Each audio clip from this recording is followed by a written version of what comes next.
तो आप सभी का हार्दिक अभिनंदन है हमारी कक्षा में। और जैसा कि आपको जानकारी है कि हम आज से एक नए विषय पर बात करने के लिए उपस्थित हुए हैं। ये विषय है जनसंचार का। और स्कूल लेक्चरर आरपीएससी की जो परीक्षा होती है उसमें ये जनसंचार का जो बिंदु है इसको शामिल किया गया है, क्योंकि कक्षा 11 और 12 के जो पाठ्यक्रम है उसमें एक पुस्तक चलती है अभिव्यक्ति और माध्यम, उसको स्कूल लेक्चरर के पाठ्यक्रम में शामिल किया गया है। यूं भी अगर आप देखें तो हिंदी साहित्य के जब हम बीए करते हैं और बीए द्वितीय वर्ष में जब हम जाते हैं तो वहाँ पर भी जनसंचार का बिंदु शामिल किया जाता है पाठ्यक्रम में। तो जनसंचार जो है ये साहित्य के साथ जुड़ता ही है। तो इसलिए इस विषय को जान लेना थोड़ा ठीक रहता है। और यदि आप नेट वगैरह में जाते हैं, नेट की परीक्षा देते हैं, जेआरएफ की परीक्षा देते हैं, तो वहाँ भी इसमें इससे 5 या 10 प्रश्न जनसंचार से जुड़े हुए पूछे जाते हैं। तो आज हम जनसंचार पर बात करेंगे और उससे पहले हम जान लेते हैं कि संचार क्या है। देखिए, संचार जो शब्द है उसकी उत्पत्ति चर धातु से हुई है। इस संचार में जो शब्द जुड़ा हुआ है चर, और उस चर का मतलब है चलना या एक स्थान से दूसरे स्थान तक पहुंचना। तो जब किसी व्यक्ति की भावनाएं, विचार, सूचना या संदेश जब एक स्थान से दूसरे स्थान पर पहुंचती है तो उन सबको कहा जाता है संचार। तो सूचनाएं, विचार, भावनाएं जब मौखिक या लिखित या दृश्य श्रव्य माध्यमों से सफलतापूर्वक एक स्थान से दूसरे स्थान तक पहुंचते हैं तो उसे ही संचार कहते हैं, संचार की प्रक्रिया कहते हैं। ठीक है, वह प्रक्रिया संचार कहलाती है जिसमें हम अपनी सूचनाओं को, विचारों को, भावनाओं को, चाहे वो मौखिक मौखिक रूप से हो, चाहे वो लिखित रूप से हो, चाहे दृश्य श्रव्य माध्यमों से, जब एक स्थान से दूसरे स्थान तक उनको पहुंचा दें अपने विचारों को, तो उसे ही संचार कहा जाता है। अभी मैं बोल रहा हूं, मेरे विचार, मेरी बातें, मेरे शब्द, मेरा संदेश आप तक पहुंच रहा है, इसे संचार कहा जाएगा। और जब आपके द्वारा वहां से कोई बात कही जाएगी और वो भी मुझ तक पहुंच जाएगी तो उसे भी संचार कहा जाएगा। ये संचार की पूरी प्रक्रिया है। संचार के बारे में कहा गया है कि संचार सतत रूप से चलने वाली एक शाश्वत प्रक्रिया है। मतलब जन्म से ही संचार शुरू हो जाता है और मृत्यु तक चलता रहता है। संचार का मतलब यहाँ किसी एक व्यक्ति तक पहुंचाना नहीं है। संचार का मतलब स्वयं से बातचीत भी उसमें शामिल हो जाती है। और यदि किसी के पास शाब्दिक योग्यता नहीं है, भाषिक योग्यता नहीं है, तो वह भी संकेतों के माध्यम से, इशारों के माध्यम से अपने भावों को एक दूसरे तक पहुंचा देते हैं। तो उसे भी संचार की श्रेणी में ही रखा जा सकता है। अमौखिक संचार की श्रेणी में या सांकेतिक संचार की श्रेणी में उसे भी रखा जा सकता है। तो संचार तो सतत रूप से चलता रहता है, कभी रुकता ही नहीं है। जब आप एकांत में होते हैं, जब आप सो जाते हैं, तब भी आप सपने में भी अपने जो बातें हैं वो किसी तक प्रेषित कर रहे होते हैं और दूसरे की बातों को सुन रहे होते हैं। तो उस प्रक्रिया में भी संचार चलता रहता है। संचार जिस दिन समाप्त हो जाएगा, समझ लीजिए कि मनुष्य फिर जीवित नहीं है, वो मर गया है। ठीक है, तो संचार सतत रूप से निरंतर चलने वाली एक प्रक्रिया है, समाप्त नहीं होती है। विल्बर श्रेम नामक जो विद्वान है, संचार शास्त्री हैं, उन्होंने संचार को अनुभवों की साझेदारी कहा है। मतलब मेरा जो अनुभव है वो आप तक पहुंच जाए, मैं अपने अनुभवों को सफलतापूर्वक आप तक प्रेषित कर दूं, आपको समझा दूं, आप तक पहुंचा दूं, यही इसे ही कहा जाएगा संचार। संचार के बारे में कहा गया है कि संचार जीवन की निशानी है और संचार खत्म हो जाए तो समझ लीजिए कि फिर अ, आपकी मृत्यु हो चुकी है और तब आप किसी को कोई बात नहीं कह सकेंगे, न तो स्वयं से ही कर सकेंगे और न किसी से कर सकेंगे। ठीक है, तो संचार खत्म होने का तात्पर्य है मृत्यु हो जाना। यानी कि यूं कहा जाए कि मृत्यु पर संचार खत्म हो जाता है। जब तक संचार चल रहा है तो समझ लीजिए कि आप जीवित हैं। संचार एक सामाजिक संवाद की प्रक्रिया है। मतलब समाज में रह करके जब हम एक दूसरे से वार्तालाप करते हैं, एक दूसरे तक अपनी बातें पहुंचाते हैं, तो उसे ही कहा जाता है संचार। संचार को सामाजिक संवाद कहा गया है, जिसके लिए कम से कम 2 लोगों का होना आवश्यक है। यदि हम संचार इंट्रापर्सनल नहीं कर रहे हैं, अंतः वैयक्तिक नहीं कर रहे हैं, अंतर वैयक्तिक कर रहे हैं, तो कम से कम 2 लोगों का होना आवश्यक है। अकेले बात कर रहे हैं तो भी उसे संचार कहा जाएगा हालांकि, लेकिन जब वो सामाजिक संवाद उस स्थिति में होता है जब वो कम से कम 2 लोगों में होता है और वो 2 लोग समान भाषा, समान बोली या समान चिन्हों को समझने वाले हों, तो ही संचार हो पाएगा। सामाजिक संचार जिसे कहा जाएगा, या अंतरवैयक्तिक जो संचार होगा वो कम से कम दो लोगों में होगा, और उसमें वो तभी तक हो पाएगा जब दो लोग एक तरह की भाषा, एक तरह की बोली, एक तरह के संकेत, एक तरह की अ, अ, चिन्हों को समझने वाले हों। ठीक है, मान लीजिए मैं अंग्रेजी जानता हूं, मैं हिंदी जानता हूं, और कोई विदेश से आ जाए फ्रेंच भाषा का व्यक्ति और वो सामने खड़ा हो जाए, तो हम एक दूसरे को अपनी बात समझा नहीं पाएंगे, तो फिर संचार नहीं होगा। संचार केवल वही होगा जहां दो लोग एक दूसरे की बातों को समझने वाले हों। इस तरह से किसी एक व्यक्ति का दूसरे व्यक्ति या समूह को चिन्ह, संकेत, विचार, सूचना या जानकारी द्वारा आदान प्रदान करना ही संचार है। अब मान लीजिए कि एक व्यक्ति तो मैं हूं, मैं हिंदी जानता हूं, और एक फ्रांस से कोई व्यक्ति आया है, वो फ्रेंच जानता है। ठीक है, आप कह सकते हैं कि साहब संचार तो तब भी हो सकता है जब हम संकेतों से उसे समझा दें कि मुझे पानी चाहिए और वो पानी लेके आ जाए, तो हम समझा सकते हैं। लेकिन मान लीजिए कि आ, आ, आप तो क्या कहते हैं कि बोल नहीं सकते हैं और वो देख नहीं सकता है। ठीक है, ऐसी स्थिति और भी हो सकती है, तो वहां पर फिर संचार नहीं हो पाएगा। संचार के लिए बहुत जरूरी है कि या तो एक दूसरे की भाषा समझें या एक दूसरे के संकेत समझें। कम से कम संकेत समझने की जरूरत पड़ती ही है, तभी संचार संभव हो पाएगा। आगे बढ़ते हैं। और संचार का उद्देश्य क्या है? अपनी जानकारी, आपके पास जो अनुभव है, आपके पास जो बात है, आपके पास जो विचार है, उसको आप दूसरों तक पहुंचा दें सफलतापूर्वक, यही संचार है। देखिए संचार के तत्व क्या क्या हैं, देखते हैं। संचार का जो तत्व है, पहला जो तत्व है वो है स्रोत। स्रोत, इसे संचालक भी कहा जा सकता है, जहां से सूचना आरंभ होती है। जैसे ये कक्षा मैंने शुरू की है, तो मैं इस कक्षा में जो संदेश दिए जा रहे हैं उसका स्रोत हूं। ठीक है, ठीक है, आप क्या हैं वो आगे बढ़ के करके बात करेंगे। दूसरा है एनकोडिंग या कूटीकरण। ठीक है, हम अपने विचारों को, या जो स्रोत है, जैसे मैं हूं, तो मैं अपने विचारों को किसी भाषिक रूप में ढालूंगा। जो मैं ढाल रहा हूं, मैं हिंदी भाषा में अपना विचार, पूरा संचार से संबंधित जो विचार है वो आप तक पहुंचा रहा हूं। लेकिन ये केवल मेरे मस्तिष्क में नहीं है, इसको मैंने भाषिक रूप दिया है। ठीक है, तो इसे कहा जाएगा उस संदेश का कूटीकरण, एनकोडिंग। ठीक है, कोई भी भाषा जो है वो एक कोड है अपने विचारों को व्यक्त करने का। आपके विचार तो किसी आकृति में नहीं ढले होते, आपके विचार किसी चिन्ह में नहीं होते। आपके विचार जब पैदा होते हैं आपके मस्तिष्क में, तब वो किसी लिपि से संबंधित नहीं होते। लेकिन जब आप उसे किसी दूसरे तक पहुंचाना चाहते हैं तो उसे कोई ना कोई भाषिक रूप देना जरूरी होता है। चाहे तो आप उसे इशारों के माध्यम से समझाएं, तो ये इशारे करना भी क्या है, एक कोड है, एक एनकोडिंग उसमें भी करनी पड़ती है। और यदि आप उसे भाषा के माध्यम से बोल करके बताना चाहते हैं तो भी आप उसको एनकोड कर रहे हैं, यानी कि उसका कूटीकरण कर रहे हैं, या उसे एक आकृति प्रदान कर रहे हैं। और जब आप उसे लिखेंगे तब भी उसे आप एक आकृति प्रदान कर रहे होते हैं। तो स्रोत द्वारा अपने विचारों को भाषिक रूप देना या चिन्हीकृत करना कहलाता है एनकोडिंग। अब जब हमारा जो विचार है, जब वो एनकोडेड हो जाता है या उसे भाषिक रूप जब प्रदान कर दिया जाता है, तो उसी ही कहा जाता है संदेश। जब विचारों को भाषिक रूप दे दिया जाता है तो उसे ही संदेश कहा जाता है, मैसेज कहा जाता है। ठीक है, जब आप व्हाट्सएप पर मैसेज लिखते हैं तो आप स्रोत होते हैं। आपके मन में जो कुछ बात है, आप किसी को बधाई देना चाहते हैं, गुड मॉर्निंग का मैसेज भेजना चाहते हैं, तो आपके मस्तिष्क में है गुड मॉर्निंग पहले तो, फिर आप उसे शब्दों में ढालते हैं, और जब वो शब्दों में ढाल देते हैं तब वो बन जाता है मैसेज।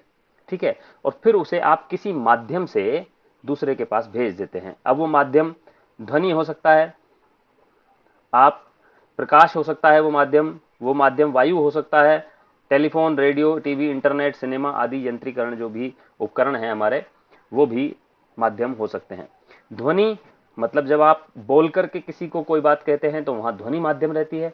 जब आप चित्र दिखाते हैं किसी को, या जब आप प्रोजेक्टर चालू कर लेते हैं अपना, तो वहां प्रकाश माध्यम बनता है किसी तक संदेश पहुंचाने का। और मान लीजिए कहीं पड़ोस में अगर गरम गरम जलेबियां उतर रही हैं, या समोसे उतर रहे हैं, या कचौड़ी उतर रही हैं, तो उसकी जो खुशबू है वो वायु के द्वारा हम तक पहुंच जाती है। तो ये सारे माध्यम हैं जिनके माध्यम से ये वो साधन हैं जिनके माध्यम से हम तक वो संदेश उसी रूप में पहुंच जाता है जिस रूप में वो स्रोत के पास से चलता है। तो यहां हम इनकी बात जरूर करेंगे। ये तो बिल्कुल आधारभूत माध्यम है, लेकिन टेलीफोन आप जानते हैं, मोबाइल, आजकल टेलीफोन की जगह मोबाइल का नाम लिया जाता है। टेलीफोन का विकसित रूप है mobile. Radio, TV, internet, cinema, ये सारे के सारे जो माध्यम हैं, ये संदेशों को एक से दूसरे स्थान पर पहुंचाने के माध्यम हैं। टेलीफोन में आप, एक व्यक्ति जो बोलता है दूसरा व्यक्ति वही सुन लेता है, संदेश पहुंच जाता है, और वो भी दूसरी तरफ से हाँ हाँ हाँ हाँ करता जाता है, तो इसका मतलब है संदेश पहुंच रहा है। जैसे ही वो हाँ हाँ करना बंद करता है तो हम उसको कहते हैं मेरी आवाज आ रही है। ठीक है, तो मेरी आवाज आ रही है, ये पूछने का तात्पर्य है कि मेरा संदेश सही से पहुंच रहा है कि नहीं पहुंच रहा है, संचार हो रहा है या नहीं हो रहा है, हम जानना भी चाहते हैं। क्योंकि ऐसा नहीं हो कि मैं बोलता जाऊं और पता चले कि संचार तो हो ही नहीं रहा, यानी कि मेरा संदेश तो पहुंच ही नहीं रहा। तो telephone, radio, TV, internet, cinema, ये सभी संचार के माध्यम कहलाते हैं, जिनसे संदेशों को एक स्थान से दूसरे स्थान पर भेजा जाता है। चलिए आगे बढ़ते हैं। और जो फिर चौथा, प्रकाश और वायु से किस प्रकार होगा हाँ जी, अभी संचार? बताया मैंने कि जैसे आप सिनेमा, पहले सिनेमा में जब चलते थे ना, तो एक वो होता था प्रोजेक्टर, आपके गांव में आता था वो, एक बड़ा सा प्रोजेक्टर लाया जाता था। आजकल तो छोटे छोटे हो गए प्रोजेक्टर। आपकी कक्षा में जब चल रही होती है कक्षा, तो वहां पर सामने स्क्रीन पर दिखाया जाता है। तो वो जो प्रोजेक्टर है वो प्रकाश का माध्यम ग्रहण करता है। ठीक है, प्रोजेक्टर खुद भी एक माध्यम है, और प्रकाश के माध्यम का प्रयोग करके आप तक वो सूचना पहुंचती है। तभी मैंने कहा कि ये जो तत्व है ये तो बिल्कुल आधारभूत माध्यम हो गए, इनके बगैर तो कोई बात ही नहीं हो सकती। टेलीफोन पर भी आप ध्वनि का प्रयोग करते हैं, जो टीवी है उस पर प्रकाश का और ध्वनि, प्रकाश और ध्वनि दोनों चीज का प्रयोग होता है। ठीक है, इंटरनेट है, सिनेमा है, इन पर प्रकाश और ध्वनि का प्रभाव आप देखते हैं। इंटरनेट और सिनेमा ध्वनि और प्रकाश का माध्यम ग्रहण करते हैं। वायु को इस आधार पर कहा गया है कि आपको संदेश पहुंचाना है कि मेरे घर में एक जलेबी बन रही है, जैसे मान लीजिए चाय बन रही है आपकी किचन में, और आप तक वो उसकी खुशबू जो है वो पहुंच जाती है वायु के माध्यम से। तो एक तरह का संचार इसे भी माना गया है कि वहां पता चल जाए आपको और आप पहुंच जाएं, और आप सामने से कह दें कि आज बड़ी अच्छी चाय बनाई है तुमने, अदरक की खुशबू मुझे यहां तक आ रही है, मेरे नथनों में, मेरे नाक में। तो ये भी एक संदेश है कि वहां से वो जो खुशबू है वो वायु के माध्यम से आप तक पहुंची है, और आप तक ये संदेश पहुंच गया है कि चाय बन रही है। ठीक है, तो इस आधार पर माना गया है। लेकिन मैंने कहा कि ये जन संचार में और संचार में उस तरीके से प्रयोग नहीं हो सकते, लेकिन ये मूलभूत जो है, मूलभूत या आधारभूत माध्यम माने जाते हैं। ठीक है, जब हम जनसंचार की बात करेंगे तो telephone, radio, TV, internet, cinema, अखबार, किताबें, ये सारे माध्यम रहते हैं। आगे बढ़ते हैं। प्राप्तकर्ता या रिसीवर, जो उन संदेशों को प्राप्त करता है उसे कहा जाएगा रिसीवर या प्राप्तकर्ता। संदेश को प्राप्त करने वाला और संदेश को डिकोडिंग करके उसका अर्थ समझने वाला जो व्यक्ति है उसे कहा जाएगा प्राप्तकर्ता।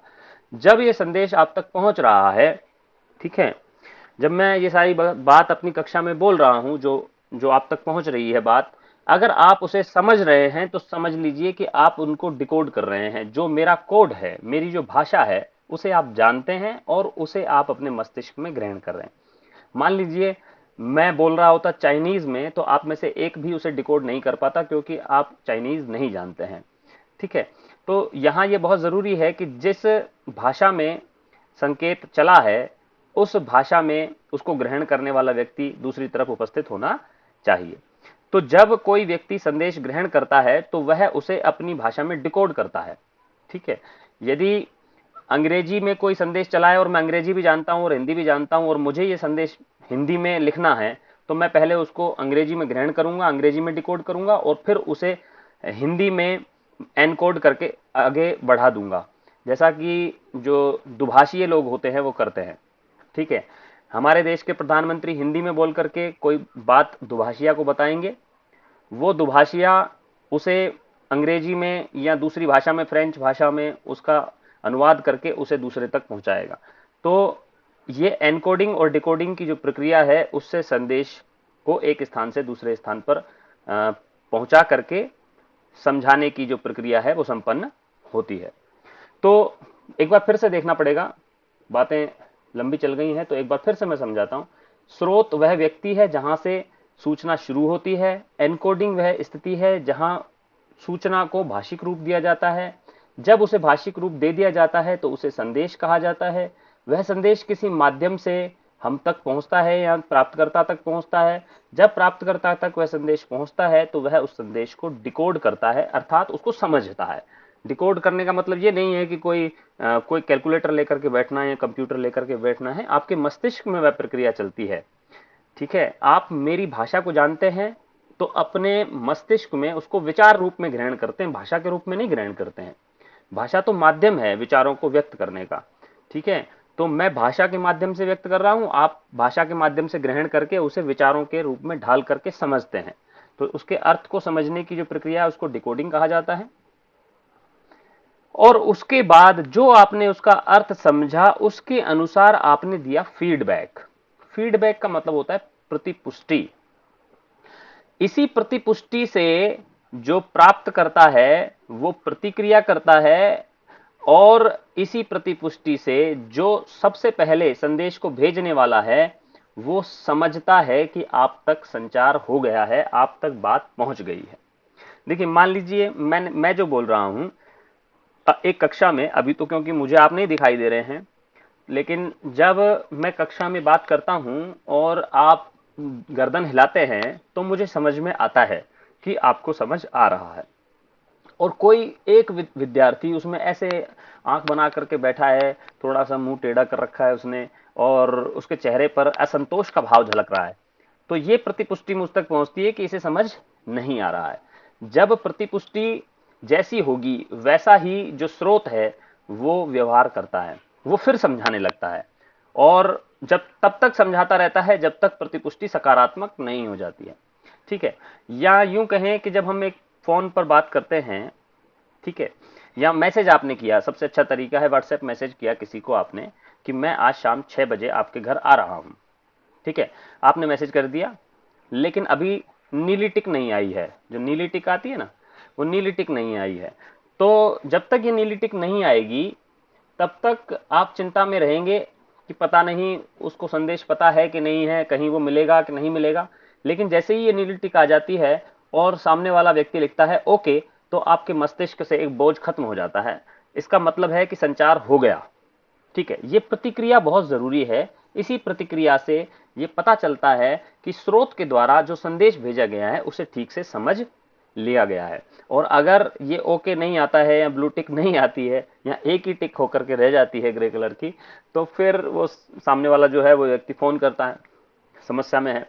या जब हम फोन कर रहे हैं, फोन पर बात कर रहे हैं और सामने से हाँ अच्छा ठीक है इस तरह की बात आ रही है, तो समझ में आता है कि हाँ, कि बात समझ में आ रही है, मेरी जो बात जा रही है यहां से उसको समझ में आ रहा है सामने वाले को। लेकिन जैसे ही वो हाँ ठीक है ओके की बातें बंद हो जाती है तो ऐसा लगता है कि कहीं संचार बाधित तो नहीं हो गया। तो वो सामने वाला पूछता है कि भाई मेरी आवाज आ रही है, तो वो कहता है हाँ आ रही है। हाँ आ रही है तो भाई कुछ बोलो ना, पता तो चले कि मेरी बात पहुंच रही है कि नहीं पहुंच रही।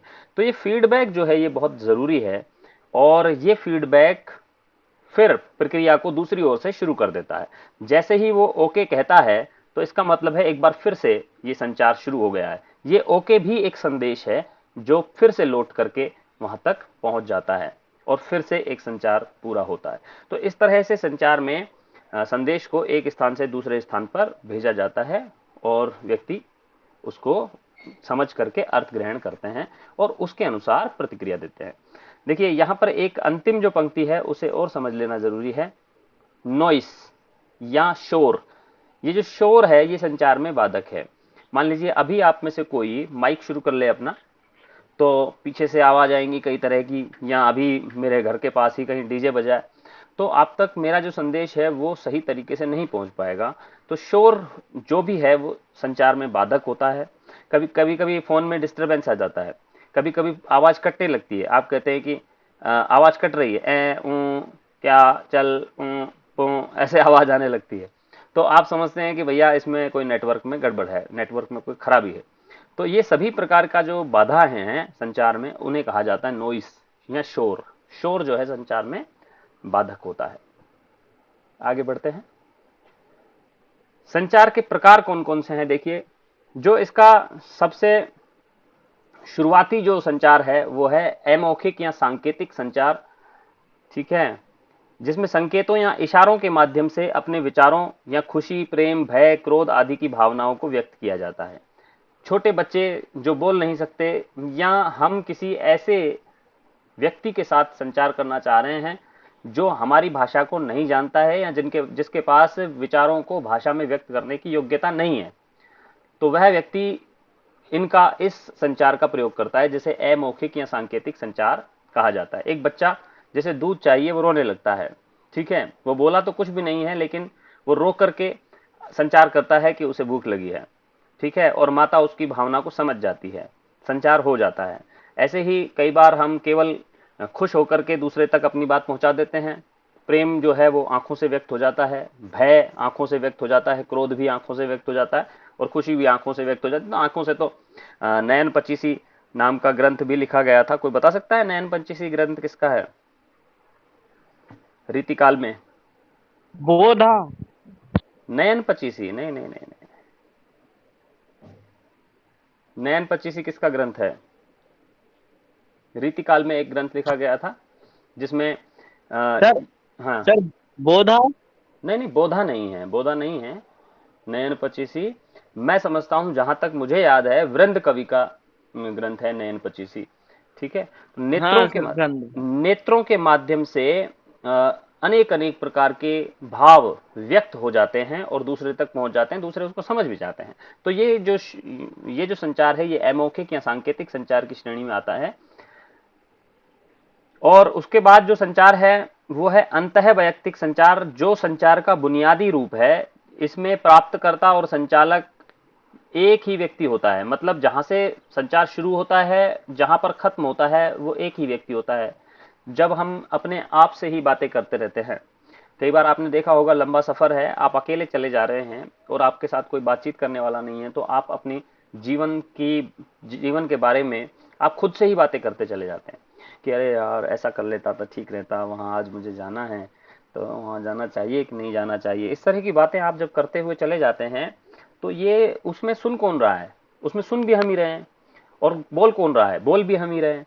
तो जहां पर बोलने वाला और सुनने वाला, माफ कीजिए, यहाँ पर ये बोलने वाला और ये सुनने वाला, ठीक है, यानी कि संचार शुरू करने वाला और संचार को प्राप्त करने वाला एक ही व्यक्ति होता है। तो वहां पर उसे कहा जाता है अंतः वैयक्तिक संचार, जिसे अंग्रेजी में इंट्रापर्सनल कम्युनिकेशन कहते हैं। ये संचार का सबसे बुनियादी रूप है, क्योंकि इसमें एक ही व्यक्ति होता है, दूसरा व्यक्ति है ही नहीं, बल्कि कई बार तो दूसरे व्यक्ति तक पहुंच जाती है बात तो दिक्कत हो जाती है। ठीक है, अंतरवैयक्तिक संचार जो दूसरे प्रकार का संचार है, अंतरवैयक्तिक संचार जिसे कहा जाता है इंटरपर्सनल कम्युनिकेशन, दो व्यक्तियों के बीच में होता है। दो व्यक्तियों के बीच में होने में फायदा यह है कि उसमें फीडबैक तुरंत प्राप्त हो जाता है। आमने सामने हैं, दो व्यक्ति बात कर रहे हैं, एक व्यक्ति ने कहा चाय पीने चलें, दूसरे ने कहा नहीं चलेंगे, फीडबैक तुरंत प्राप्त हो गया। या उसने कहा कि चलेंगे, तो भी फीडबैक तुरंत प्राप्त हो गया। फीडबैक का मतलब दूसरे की प्रतिपुष्टि, अब वो सकारात्मक हो या नकारात्मक हो, इससे कोई फर्क नहीं पड़ता। इसका मतलब है आपने जो बात कही वो दूसरे को समझ में आ गई। ठीक है, एक ने कहा क्या तुम बाजार जा रहे हो? दूसरे ने कहा नहीं मैं बाजार जा रहा हूं। तो पहले वाले ने कहा अच्छा मैं समझा कि बाजार जा रहे हो। तो बताइए यहां संचार हुआ कि नहीं हुआ? फिर से बोलूं? नहीं हुआ सर। चलिए फिर से मैं बोल देता हूं। एक व्यक्ति, ठीक है, जैसे मैंने बोला कि मैं बाजार जा रहा हूं, तो सुशील जी ने कहा मैंने समझा आप बाजार जा रहे हो, मतलब नहीं, क्या तुम बाजार जा रहे हो? मैंने बोला कि क्या तुम बाजार जा रहे हो, तो सुशील जी ने बोला नहीं मैं बाजार जा रहा हूं। फिर मैंने बोला अच्छा मैंने समझा कि तुम बाजार जा रहे हो। तो यहाँ पर एक दूसरे का जो सूचना है, एक दूसरे का जो संदेश है वो प्रेषित हो ही नहीं रहा है। ठीक है, जा तो बाजार ही रहे हैं लेकिन बात को एक दूसरे की नहीं समझा जा रहा है। बात भी एक ही तरह की बोल रहे हैं लेकिन संचार नहीं हो रहा है, क्योंकि फीडबैक प्राप्त नहीं हो रहा है। ठीक है, फीडबैक जैसा प्राप्त होना चाहिए वैसा प्राप्त नहीं हो रहा है। इसका मतलब है दोनों ही बहरे हैं, वो दोनों को ही सुनाई नहीं दे रहा है, श्रवण शक्ति दोनों की कमजोर है। समूह संचार। समूह संचार क्या है? यह एक समूह द्वारा आपस में किया जाने वाला विचार विमर्श है, एक समूह द्वारा या एक व्यक्ति एक समूह के बीच में जब अपनी बात करता है और एक व्यक्ति अपने विचारों से समूह को अवगत कराता है तो उसे कहा जाता है समूह संचार। ठीक है। अब इसमें कई व्यक्ति कई व्यक्तियों को समझा सकते हैं, कई व्यक्ति एक व्यक्ति को समझा सकते हैं, एक व्यक्ति कई व्यक्तियों को समझा सकता है, या कई व्यक्ति कई व्यक्तियों को समझा सकते हैं। तो ऐसे सभी जो समूह में संपन्न होते हैं संचार, उसको कहा जाता है समूह संचार। जैसे एक कक्षा, हमारे संचार को क्या कहा जाएगा? समूह संचार कहा जाएगा कि नहीं कहा जाएगा? जो हम कर रहे हैं अभी कक्षा में, जी सर। ये समूह संचार है या जन संचार है? समूह संचार। जन संचार क्यों नहीं है? संचार तो न्यूज़पेपर या मीडिया हो सकते हैं सर। जन संचार तो सभी के लिए उपलब्ध है सर। अच्छा, देखिए समझिए, समूह में बात की जा रही है सर। बिल्कुल सही बात है, आप सभी सही बोल रहे हैं और बहुत बहुत बधाई है आपको, धन्यवाद आपको, आपने इतना सही जवाब दिया। लेकिन जब ये कक्षा ऑनलाइन हो जाएगी और इसको पब्लिक कर दिया जाएगा तो यही कक्षा फिर समूह संचार रह जाएगी क्या? जनसंचार में बन जाएगी। तब ये जनसंचार बन जाएगी, क्योंकि उसका विस्तार जो है वो असीमित हो जाएगा। ठीक है। अभी क्या है कि मैं जिन लोगों को ये बात कह रहा हूं या पढ़ा रहा हूं वो लोग सीधे सुन रहे हैं, अपनी प्रतिक्रिया हाथ की हाथ दे सकते हैं। लेकिन जब इस कक्षा को ऑनलाइन डाल दिया जाएगा और उसे कर दिया जाएगा पब्लिक, तो फिर वहां जो भी लोग हैं वो सीधे सीधे उस संवाद से नहीं जुड़े हुए हैं, वो अप्रत्यक्ष संवाद से जुड़ते हैं किसी तकनीकी या यांत्रिक माध्यम से। ठीक है। और उनका जो भी प्रतिपुष्टि होगी वो मुझे तत्काल प्राप्त नहीं होगी। वो कमेंट करेंगे, मैं कमेंट पढ़ूंगा नहीं पढ़ूंगा, उसका जवाब दूंगा नहीं दूंगा। ठीक है। लेकिन अभी जो आप बात करेंगे तो वो तत्काल मुझ तक पहुंच जाएगी। तो इसी क्रम में जो समूह संचार और जनसंचार है वो पृथक होते हैं। तो कक्षा, कोई कक्षा हो, जब हम संसद भवन में कोई किसी विधेयक पर चर्चा हो रही हो, किसी समिति में किसी मुद्दे पर बातचीत हो रही हो, ग्राम सभा हो रही हो, ये सभी समूह संचार के बिंदु होते हैं। जनसंचार क्या होता है? व्यक्तियों के बड़े समूह के साथ किया जाने वाला संचार जनसंचार कहलाता है। अब बड़ा समूह के साथ जब संचार करना होगा तो किसी न किसी माध्यम की आवश्यकता पड़ेगी। ठीक है। और जो संदेश होगा वो सार्वजनिक संदेश होगा, पर्सनल बात नहीं होगी। पर्सनल बात को जनसंचार के माध्यम से नहीं किया जा सकता, और जब पर्सनल हो जाती है बात, जनसंचार में आ जाती है, तो फिर इसका मतलब है कि वो हो जाता है क्या बोलते हैं उसको, वायरल। नहीं नहीं, वायरल तो ठीक है।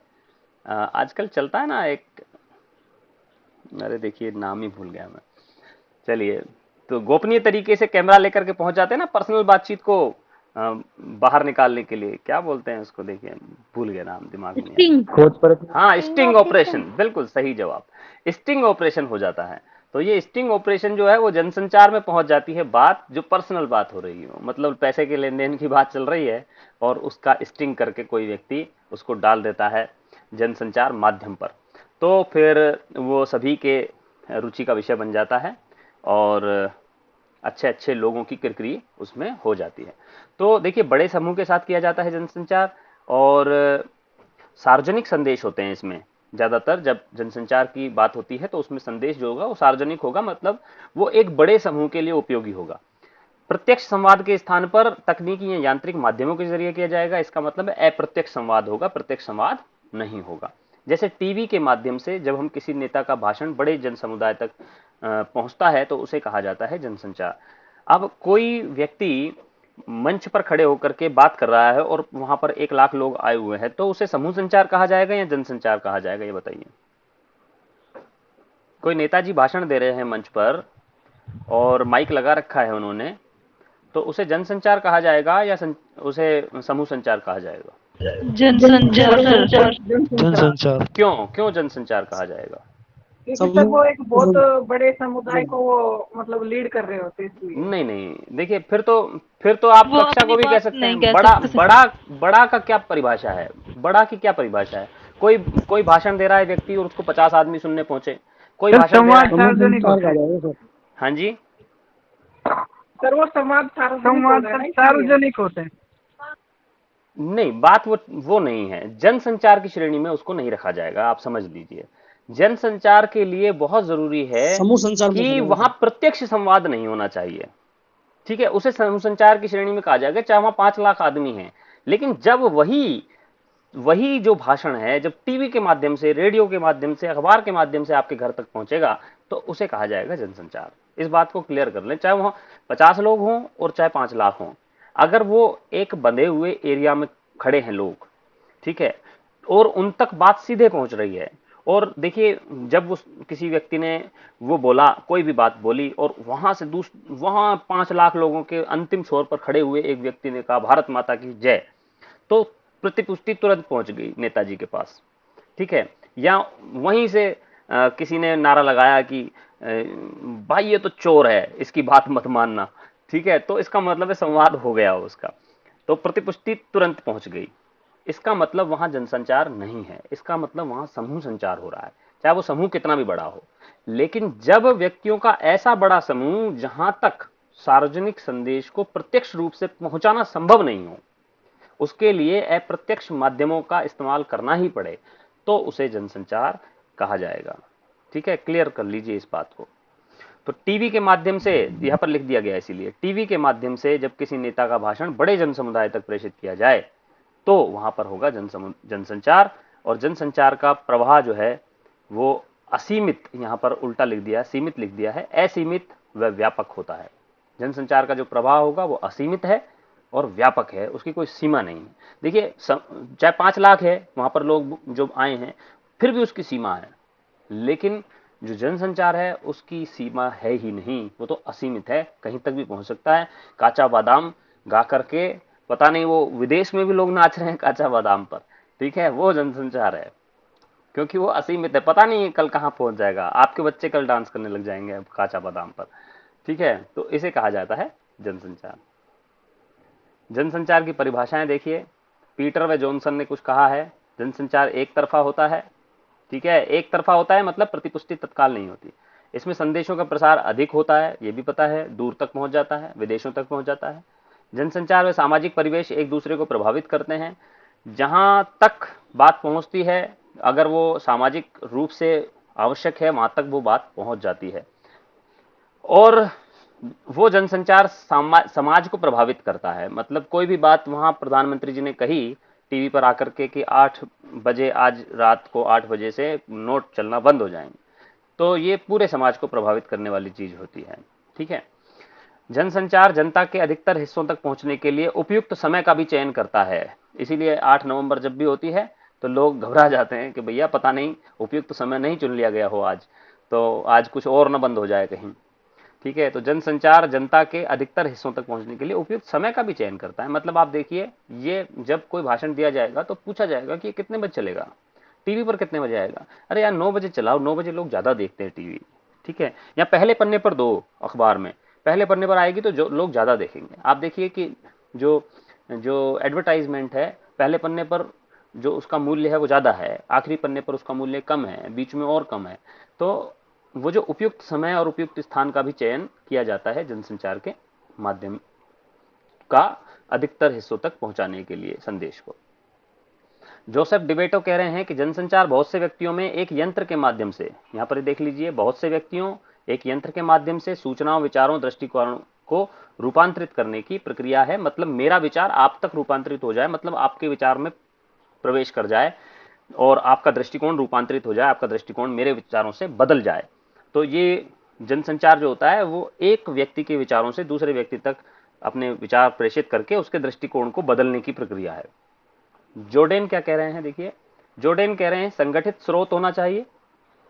ठीक है, इसका मतलब फिर वही बात होगी, एक यंत्र, संगठित स्रोत। जैसे अभी हमने जो ये माध्यम अपनाया है, इसमें एक लैपटॉप है, इसमें एक समय दिया गया है, इसमें एक चलाने वाला है, और हो सकता है कि जब ये कक्षा और बड़ी हो जाए तो मुझे एक टीम की जरूरत पड़े उसमें एडिटिंग करने के लिए और वो सारी चीजें। तो एक संगठित स्रोत की बड़ी जरूरत है। जब अखबार के माध्यम से कोई पहुंचती है तो अखबार का एक संगठित स्रोत होता है। टीवी के माध्यम से कोई बात पहुंचेगी तो टीवी को चलाने वाले, टीवी पर काम करने वाले, उसकी टेक्निकल टीम, उसकी पत्रकारों की टीम, एडिटर्स टीम, बहुत सारी टीम होती है, तो संगठित स्रोत होता है। द्वारा विस्तृत विजातीय बिखरी हुई जनता को, देखिए विस्तृत विजातीय बिखरी हुई जनता को तकनीकी माध्यम से संदेश प्राप्त होता है उसे जनसंचार कहेंगे। तो देखिए आप, वो जो भाषण वाली बात थी ना, चाहे 5 लाख लोग सुन रहे हैं, लेकिन वो विस्तृत नहीं है, वो 5 लाख को विस्तृत नहीं कहा जाएगा वहां पर, क्योंकि वो एक सीमा में है। ठीक है, विजातीय तो हो सकते हैं वो, ये बात तो ठीक है, उसमें बड़े भी हो सकते हैं, बूढ़े भी हो सकते हैं, बच्चे भी हो सकते हैं, जवान भी हो सकते हैं, स्त्रियां भी हो सकती हैं, लेकिन बिखरी हुई जनता, बिखरी हुई जनता का मतलब है कोई कोई व्यक्ति कलकत्ता में बैठा हुआ, कोई दिल्ली में बैठा हुआ है, कोई बंबई में बैठा हुआ है, और उन सब तक एक ही तरह से बात पहुंच रही है। और किसके माध्यम से पहुंच सकती है? ये किसी न किसी तकनीकी माध्यम से, तो उसे ही जनसंचार की श्रेणी में रखा जाएगा। चलिए आगे बढ़ते हैं और देखते हैं। जनसंचार के लिए कहा जाता है कि इसके माध्यम से बिखरे हुए, फैले हुए विशाल जनसमूह तक अखबार, रेडियो, टेलीविजन, फिल्म, इंटरनेट, अभी एक फिल्म बनी थी संदेश देने के लिए, ठीक है, अभी कश्मीर फाइल्स आपने देखी होगी, वो भी एक अलग तरीके का संदेश दे रही है फिल्म। इंटरनेट के माध्यम से कोई भी संदेश तुरंत पहुंचाया जा सकता है, तुरंत पहुंचाया जा सकता है आप तक। वहां मोदी जी बोल रहे हैं, वहां लाइव चल रहा है, ठीक है, तो जो वहां पर जो सुन रहे हैं उनको, वो तो है समूह संचार की श्रेणी में आ रहे हैं, और जो यहां बैठे सुन रहे हैं वो आ रहे हैं जनसंचार की श्रेणी में। जनसंचार में संदेश की भाषा सरल और सुगम होनी चाहिए। ठीक है, सरल और सुगम नहीं होगी तो वो जो बिखरी हुई जनता है, क्योंकि वो अलग अलग स्तर की है, विजातीय है, तो उसमें कोई अनपढ़ है और कोई उसमें विद्वान, डॉक्टर, कलेक्टर और न्यायाधीश है, सबको एक ही तरह से बात को समझाना है। तो अगर ज्यादा उलझी हुई बात कही जाएगी, ज्यादा विद्वतापूर्ण तरीके से कही जाएगी, तो फिर बात समझ में नहीं आएगी। तो जनसंचार के लिए जो भाषा है वो सरल और सुगम होनी चाहिए, उसमें किसी भी प्रकार की वर्तनी त्रुटि नहीं होनी चाहिए, संदेश सार गर्भित और तथ्यपरक होने चाहिए। ऐसी बात होनी चाहिए जो तथ्यपूर्ण बात हो। आज शाम 8 बजे से 500 का और 1000 का नोट बंद हो रहा है, तो ये तथ्य है कि 500 और 1000, कहीं ऐसा नहीं है कि 100 रुपए का नोट भी बदलवाने पहुंच जाए कोई व्यक्ति। वर्तनी की त्रुटि नहीं होनी चाहिए, जब त्रुटि होती है तो फिर गड़बड़ होती है। उसकी बात हम आगे भी करेंगे जब हम समाचारों की भाषा की बात करेंगे तब। जनसंचार की विशेषताएं क्या हैं देखते हैं। जनसंचार में श्रोता, पाठक, दर्शकों का दायरा विस्तृत होता है, ये बात हो चुकी है। पाठक, श्रोता, दर्शक विभिन्न वर्गों के हो सकते हैं, विभिन्न संगठनों के हो सकते हैं, विभिन्न आयु वर्ग के हो सकते हैं, विभिन्न जातियों के हो सकते हैं, विभिन्न लिंग के हो सकते हैं, विभिन्न धर्मों के हो सकते हैं, विभिन्न संप्रदायों के हो सकते हैं, विभिन्न समितियों के हो सकते हैं। तो कोई भी, कितनी भी व्यापक उनकी स्थिति हो सकती है। संदेश जो हैं वो सार्वजनिक होंगे, अगर सार्वजनिक नहीं होंगे तो फिर वो विभिन्न संगठनों से, विभिन्न वर्गों से संबंधित नहीं होगी, उसका दायरा भी सीमित हो जाएगा, संकुचित हो जाएगा, सार्वजनिक नहीं हो पाएगा। इसमें जो संचारक है और प्राप्तकर्ता के बीच सीधा संबंध नहीं होता। ठीक है, यहाँ पर कोई ना कोई माध्यम बीच में है, जैसे आपके और हमारे माध्यम के बीच में ये लैपटॉप रखा हुआ है, लेकिन चूंकि आप तक बात सीधी पहुंच रही है इसलिए समूह संचार की श्रेणी में रखा जाएगा। लेकिन अगर इसी माध्यम से कोई व्यक्ति 3 दिन बाद ये वीडियो देखता है तो फिर सीधा संबंध नहीं है, फिर वो जनसंचार की श्रेणी में आएगा। इसमें फीडबैक या प्रतिपुष्टि तुरंत नहीं की जा सकती है, जब सीधा संपर्क ही नहीं होगा तो फीडबैक भी तुरंत नहीं दिया जा सकता। जनसंचार के लिए औपचारिक संगठन की आवश्यकता होती है। छोटे से छोटा संगठन हो सकता है और बहुत बड़ा संगठन भी हो सकता है। अब फेसबुक है, ठीक है, ट्विटर है, ट्विटर जनसंचार का माध्यम है कि नहीं है? है सर। ठीक है, ट्विटर को कोई खरीद रहा है, आज अखबार में आया है। एलन मस्क खरीद रहे हैं साहब। कौन सी कंपनी है उनकी, एलन मस्क की? सर टेस्ला और एक और स्पेस एजेंसी सर। अरे वाह, बढ़िया, स्पेस एक्स नाम है उसका। हाँ, और 44 बिलियन डॉलर में खरीद रहा है। ठीक है, ट्विटर जो केवल मतलब चल रही है, सॉफ्टवेयर एजेंसी है एक, और एक सॉफ्टवेयर ही है, एक वेबसाइट है, और उसके खरीदने के लिए वो 44 बिलियन डॉलर दिए जा रहे हैं। आप समझ सकते हैं तकनीकी की शक्ति को। जनसंचार माध्यमों में संपादक जो होता है वो गेटकीपर के रूप में नियंत्रणकर्ता का कार्य करता है। संपादक बहुत जरूरी है।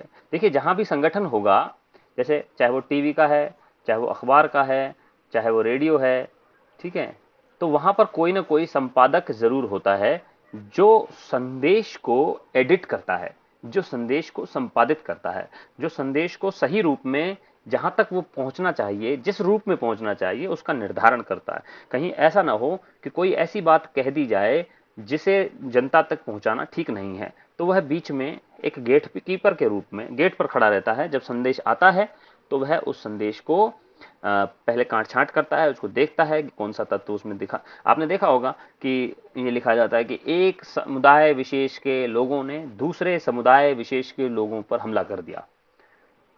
मतलब वो ऐसे नहीं लिखते कि हिंदुओं ने मुसलमान पर कर दिया या मुसलमान ने हिंदुओं पर कर दिया। आजकल हालांकि अखबारों में देखने को मिल जाता है, क्योंकि आजकल थोड़ा सा वैचारिकता, जो राजनीतिक विचार है, जो अखबारों में ज्यादा आ रहा है, और जनसंचार के जो तत्व हैं वो अब शिथिल हो गए हैं, उसके जो सिद्धांत हैं उस पर कोई काम नहीं कर रहा है, क्योंकि अब जो जनसंचार के जो माध्यम है उनका जो स्वरूप है वो व्यावसायिक हो गया है, पैसा कमाना उद्देश्य रह गया। लेकिन सिद्धांततः यदि जनसंचार की बात की जाए तो वहां पर इस तरह की आपत्तिजनक बातें नहीं कहनी चाहिए कि किसी एक वर्ग का नाम लेकर के। तो जो एडिटर होता है वो इस तरह की चीजों पर नियंत्रण करता है कि कहीं कोई संदेश ऐसा ना हो जिसकी वजह से समाज में कहीं ऊंच नीच हो, कहीं कोई दंगा भड़के। तो वहां पर एडिटर का काम गेट कीपर के रूप में होता है। जनसंचार के कार्य क्या क्या है देखते हैं। जनसंचार के कार्य क्या है? जनसंचार का प्रमुख कार्य है सूचना देना। सूचना देना सबसे पहला तो काम है कि एक जगह से सूचना को उससे संबंधित लोगों तक पहुंचाना। दूसरा है जनता को जागरूक करना व शिक्षित करना। जब सूचना पहुंचेगी तो वह सूचना या तो जागरूक करने के लिए दी जाएगी, या शिक्षित करने के लिए दी जाएगी, या अपने पक्ष में दृष्टिकोण विकसित करने के लिए दी जाएगी। ठीक है, जनता जागरूक होगी। अभी मान लीजिए चिरंजीवी योजना चला दी अशोक गहलोत जी ने, या आरजीएचएस चला दिया, लेकिन जनता तक कैसे पहुंचेगी? अखबारों के माध्यम से पहुंचेगी, रेडियो टीवी के माध्यम से पहुंचेगी, ठीक है, इंटरनेट के माध्यम से पहुंचेगी। तो जनता जागरूक होगी। जनता को किसी विषय पर शिक्षित किया जाना है कि बाल विवाह नहीं किया जाना चाहिए, उसके लिए ये दंडित करने का प्रावधान है। तो जनता को शिक्षित करना, जागरूक करना, ये जनसंचार का कार्य है। जनता का मनोरंजन भी होता है। टीवी पर आप टीवी पर आजकल तो समाचार भी मनोरंजन करते हैं। ठीक है, जिस तरह की वहां बहस होती है और लड़ाई झगड़ा होता है, उससे लोगों को मनोरंजन होता है, और पॉपकॉर्न खाते हुए भी आजकल समाचार चैनल देखे जा सकते हैं, जैसे कि सिनेमा हॉल में बैठ करके देखते हैं। तो सिनेमा हॉल के माध्यम से, सिनेमा भी जनसंचार का ही एक माध्यम है। तो सिनेमा हॉल में बैठ करके आप जब फिल्म देखते हैं तो वो भी मनोरंजन के माध्यम से मनोरंजन होता है जनसंचार के माध्यम से। तो जनसंचार से मनोरंजन भी होता है, ऐसा नहीं है कि केवल सूचना ही पहुंचती है। एजेंडा तय करना या किसी विषय को चर्चा में लाना। तो देखिए कई बार ऐसा होता है कि सूचना किसी एक व्यक्ति से नहीं चली है, समाचार पत्र खुद ये निर्णय करता है कि देखिए यहाँ पटाव टूटा हुआ, नाले का पटाव टूटा हुआ है, कोई व्यक्ति इसमें गिर सकता है, तो वो समाचार पत्र में वो सूचना डाल देते हैं। इससे क्या होगा कि एक एजेंडा तय होगा, या एक विषय को चर्चा में लाया जाएगा। एजेंडा तय करने का मतलब है चर्चा का विषय बनाना। ठीक है, कि अलवर शहर में कितने ऐसे नाले हैं जिन पर पटाव नहीं है, या जिनमें गिर करके किसी की मृत्यु हो सकती है, कोई घायल हो सकता है, या जो आवारा पशु हैं वो गिर जाएं तो उसमें उनको हानि हो सकती है जीवन की। तो इस तरह की कोई, आप देखते हैं अखबारों में खबरें आती हैं, कहीं आपके शहर में, अलग अलग शहरों में अलग अलग जो मुद्दे होते हैं उनको जनसंचार के माध्यमों के माध्यम से प्रकाश में लाने का कार्य किया जाता है, और एजेंडा तय किया जाता है। एजेंडा का मतलब है किसी विषय पर सरकार का ध्यान दिलाया जाता है, या जो भी उसके लिए उत्तरदायी व्यक्ति है उसका ध्यान दिलाया जाता है। सरकारी कामकाज पर निगरानी भी रखी जाती है। ठीक है, मान लीजिए कोई बाबू अपनी चेयर पर नहीं बैठ रहा है और प्रतिदिन वो 9 बजे साइन करके आता है और उसके बाद चला जाता है घर, और फिर 3 बजे जाकर के साइन करके वापस आ जाता है। तो इस बात को प्रकाश में लाने का काम कौन करता है? जनसंचार करता है। तो सरकारी कामकाज पर निगरानी रखी जाती है, या कहां पर कौन सी डील हो रही है जिसमें भ्रष्टाचार होने की संभावना है, उसको प्रकाश में लाने का कार्य करता है जनसंचार का माध्यम। इस तरह से वो सरकारी कामकाज पर निगरानी भी रखता है। विचार विमर्श का मंच उपलब्ध कराना। आप देखते हैं कई बार अनेक अनेक बार ऐसा आता है कि आप अपने विचार रखिए इस विषय पर। एक विषय दे दिया जाता है और इस विषय पर शनिवार को विचार प्रकाशित किए जाएंगे। फिर उसमें 5 युवाओं के, 5 बुजुर्गों के, 5 महिलाओं के, 5 बच्चों के विचार दिए जाते हैं कि परीक्षाएं कैसी होनी चाहिए। 5 बच्चों से विचार पूछ लिए जाते हैं। ठीक है, कोरोना में महिलाओं ने अपना जीवन को किस तरह से व्यवस्थित किया, उसमें 5 महिलाओं के विचार पूछ लिए। तो विचार विमर्श के मंच उपलब्ध कराना भी जनसंचार के माध्यमों का एक विशेष कार्य माना जाता है। चलिए, तो आज की कक्षा में यहीं तक है और आगे और पढ़ेंगे। काफी 5-7 दिन लगेंगे इसको जनसंचार के टॉपिक को करने में। ठीक है, मैं समझता हूँ आज की कक्षा आपको समझ में आई होगी अच्छे से। बहुत बहुत धन्यवाद।